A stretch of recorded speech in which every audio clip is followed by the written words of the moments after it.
कविता, धामणगाव, बदनापूर तालुका, जिल्हा जालना।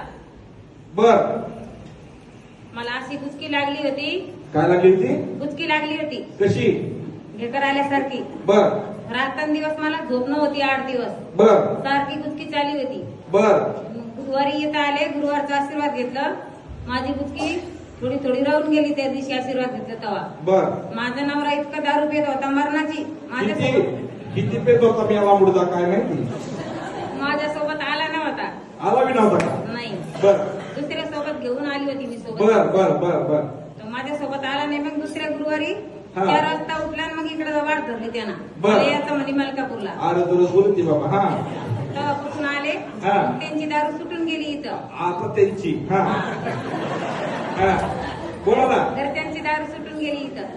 हा गुचकी लागल्याच्या नंतर माझे इतके डोळे दुखत होते, हा. छाती पण दुखत होती, हा. गाडीवरून पडली होती तर माझा काळीज पण चिरला होता। चिरला होता का? हा, बर. इतके दवाखाने केले, ऑपरेशन केले, तरी पण माझं दुखतच होतं, छाती पण दुखतच होती। हात घेतली त्याच्यानंतर माझं काहीच दुखत नाही आता। टाळ्याच्या गजरामध्ये स्वागत करूया.